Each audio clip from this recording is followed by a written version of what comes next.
Metro ಪ್ರಯಾಣ ದರ ಏರಿಕೆಗೆ ಕಾಂಗ್ರೆಸ್ನಲ್ಲೇ ಈಗ ಅಪಸ್ವರಗಳು ಕೇಳಿ ಬರ್ತಾ ಇದೆ. ಸೊ ಕಾಂಗ್ರೆಸ್ ಈಗ ಕೇಂದ್ರ ಸರ್ಕಾರದ ವಿರುದ್ಧ ಮಾತಾಡ್ತಾ ಇದೆ. ಕೇಂದ್ರ ಸರ್ಕಾರದ ವಿರುದ್ಧ ಪ್ರತಿಭಟನೆಯನ್ನ ಕೂಡ ನಡೆಸ್ತಾ ಇದೆ. ಮೆಟ್ರೋ ದರ ಏರಿಕೆ ಖಂಡಿಸಿ ನಿಲ್ದಾಣಗಳಲ್ಲಿ ಪ್ರೊಟೆಸ್ಟ್ ನಡೀತಾ ಇದೆ. ಕೇಂದ್ರ ಸರ್ಕಾರದ ವಿರುದ್ಧ ಪ್ರತಿಭಟನಾಕಾರರು ಆಕ್ರೋಶವನ್ನು ವ್ಯಕ್ತಪಡಿಸಿದ್ದಾರೆ. ಮೋದಿ ವೇಷ ತೊಟ್ಟು ಅಣಕು ಪ್ರದರ್ಶನವನ್ನು ಮಾಡ್ತಾ ಇದ್ದಾರೆ. ಮೋದಿ ವೇಷ ತೊಟ್ಟು ಕಾಂಗ್ರೆಸ್ ನಾಯಕರು ಮೆಟ್ರೋದಲ್ಲಿ ಪ್ರಯಾಣ ಮಾಡಿದ್ದಾರೆ. ಮೆಟ್ರೋ ಟಿಕೆಟ್ ಖರೀದಿಸಿ ಪ್ರತಿಭಟನಾಕಾರರು ಪ್ರತಿಭಟನೆಯನ್ನು ಮಾಡಿದ್ದಾರೆ.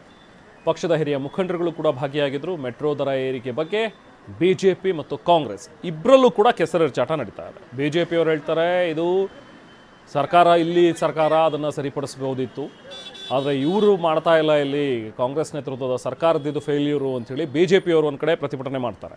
ಆದರೆ ಇದಕ್ಕೆ ಕಾಂಗ್ರೆಸ್ ಅವರು ಕೌಂಟರ್ ಪ್ರತಿಭಟನೆ ಮಾಡೋದು, ಇಲ್ಲ ಇದು ಕೇಂದ್ರದಿಂದ ಮಾಡ್ತಾ ಇರೋದು, ಸೊ ದುಬಾರಿ ಮಾಡಿಬಿಟ್ಟಿದ್ದಾರೆ ಮೆಟ್ರೋನ, ಇದು ಸರಿಯಲ್ಲ ಅಂಥೇಳಿ ಖಂಡನೆಯನ್ನು ಕಾಂಗ್ರೆಸ್ ಅವರು ವ್ಯಕ್ತಪಡಿಸ್ತಾರೆ.